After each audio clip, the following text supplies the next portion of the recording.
what's going on, guys? Welcome back to our channel. My name is Kat. And I'm Loni. And welcome back to another video. So listen, if you like our content, remember to like, subscribe, and share. Yeah. And leave us a comment. We want to know what you're thinking. Oh, look. We didn't even plan that. Okay, so today we want to talk a little bit about marriages. I know a lot of times we spend a lot of time on our single counterparts and trying to help and mold and encourage. But we are both married women. How long have you been married? 4 years. 4 years. And in February, I'll be married 9 years. Yay. Coming up on that anniversary. And so we're, you know, in a place to know a little bit, okay, about being married. Absolutely. And we want to kind of talk about landmines, traps, holes, pitfalls that can come about in a marriage when you bring in that baggage from the single life. Baggage. Okay, so there is a great analogy that this wonderful, brilliant mind came up with, and we were talking, and she was giving an example to somebody. Exactly. And that's her, this lady, she came up with this analogy, a metaphor. Yeah. And she said that it is like sometimes when you're having a disagreement, sometimes it's like having a dead body in the room, and everyone can smell that horrific smell of a dead body, but no one is addressing the real problem. We won't talk about it. We won't talk about that. So we're going to talk about that, okay? Because sometimes the baggage comes in and it seems like it's not a problem. You know, that's just my past and my history that is in the past. And as it sits there, as it's left unattended, it starts to fester. Yes. And it starts to give off this aroma that now is affecting your spouse. Nasty. And the spouse is responding to that, but you are responding as if it does not exist. It's not there. Let's ease them in. Communication. Okay, this is something that you learn. Your pattern is formed at a very young age. Absolutely. You're influenced by parents and environment, even your school teachers, and the position you play on the playground. You know, are you the kid with all the good clothes? Were you the weird kid? Were you the kid who loved being in there with the teacher? You know, were the kid running around writing up fake citations? You know, who are you? Okay. what role did you play? So you begin to experience things, and you form what you will use for the rest of your life, which is your pattern for communication. Okay, well, stop. Just do this really quickly. Pause us. Don't leave the screen though. Pause us and think about that. Think about what you used to play, what role you used to play on the playground when you were school age. Who was that person? Who are you? Now, you might be totally different in appearances, but that little person still exists. Yes. So take a moment to just acknowledge that little person and know that that person is there so we can talk about it. Yes.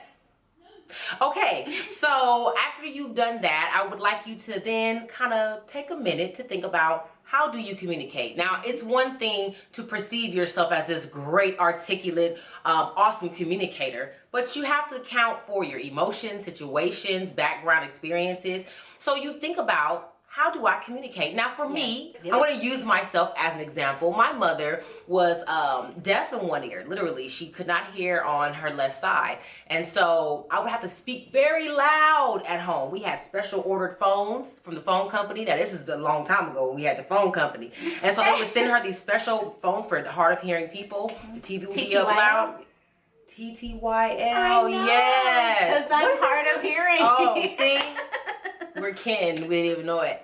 And so my mom was a yeller, just naturally, and also because that she couldn't hear. So she spoke loud, I spoke loud. And then my mom was very blunt and straightforward, no sugarcoating. So I grew up taking that on as my identity. I'm going to be loud. You're going to hear me. And I'm smart. And my mom has told me that. So all of these things start to create this pattern of pride in my communication.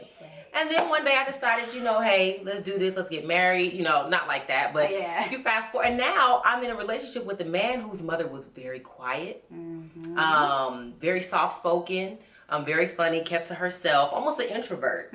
And so his way of communication was not yelling and being loud and over talking and overbearing. So now we have this little issue in the marriage of the stinking body, of me, you know, of my husband feeling like, whoa, this is a lot, and me being like, what are you talking about? Like, the stinking body, you know? Absolutely. Thank you for that. You know, so that's a surface level easy one. Did you have anything, any baggage? Absolutely.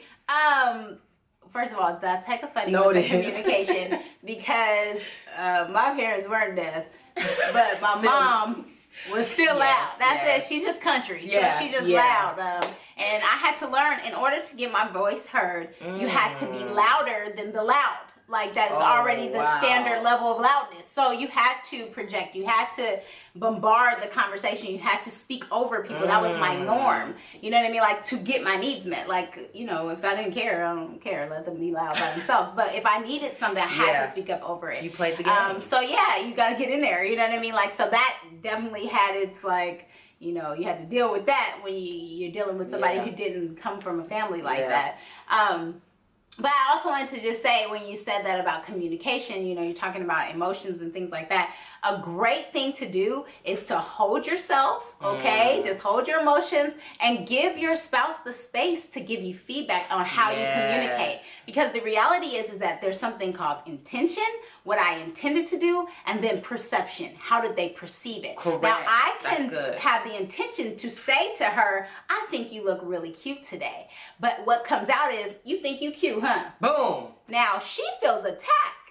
Not, oh, my best friend just said I look beautiful. Right, no. Like, it's totally different. Yes. But in my mind, I was telling her she's cute. But in her perception, how she received it was totally different. Yeah. So giving, like, you know, brace yourself and say, it's not to attack me, this is just constructive criticism, and give your spouse the space to actually give you that feedback. Like, how do I communicate? Right. What is effective? Right. How do I communicate effectively, and how do I communicate that causes a strife? That's a great exercise.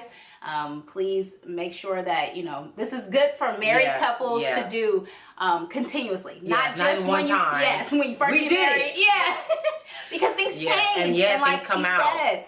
And just to end that story, the way my spouse communicated to me that wasn't going to work, this literally happened. He walked out of the room. He didn't say, I feel disrespected as a man. He didn't yell back at me. He was so overwhelmed by my communication, style that he just walked out. And so, you know, years later, I asked him, like, what was that about? He was like, I had never had nobody talk to me like that before. Ladies, there are some women that are like that. They're having that same kind of outburst. We're verbal, so we can talk. We can talk out circles. Our arguments have already been fully thought out. We waited all day while we was cooking dinner, as soon as he cut this, he was ready. You know, I'm gonna go ahead. Exactly. So the man can sometimes feel so overwhelmed by how it's coming out, what we're saying, that they shut down. So they don't physically walk out the room, but emotionally they left. Psychologically they left. Yeah. So they're not there. They're not present with you anymore. Yes. And that is infuriating to you. So you press more. Yeah. Wrong thing. Yes. Like, that is the time where you de-escalate, you walk away, and you give that space, because he needs to process what you've already given, and you need to process too, because you're going to just keep going up and up and up, and now it's an explosion. You're having an argument over toast. Yes. Yes. Really. That's what it was. So, what baggage did I bring in? Let's see. Dead body number one. Yeah, check the file. There we are. Well, mine is along the lines of communication, but it's a little bit different. Okay. I grew up in a very sarcastic family.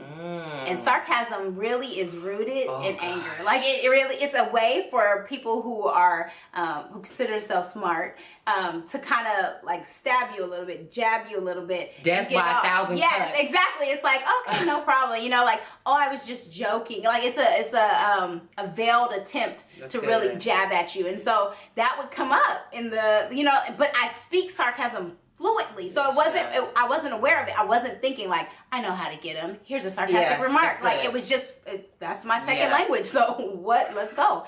And so that would come up because he's responding. I'm like, why do you have an attitude? Like, oh my gosh, you know, and he's like, how could you come at me like that? And I'm like, about what? Right, like, right. I'm sorry, I've already moved on. I've already stabbed you. You know, like, exactly. So, that was one of ours, like but it was communication. Again. And that's, like you said, it was something that was done in her household. So you learn to do it, and it gets put on a shelf in this library that you just never consider as a factor. And it's normal. Yeah. So it was my normal. So for him, it's not. So for me, I'm like, get up. That's normal. Get over it. Like, I didn't have the same sensitivity as if it was something that was jarring to me too. You know what I mean? Like, so if we both didn't deal in sarcasm and one person came home with sarcasm, it was like, what's going on with us? You know, it's something new. But for me, I was like, that's normal. Get over it. That's it. That's good.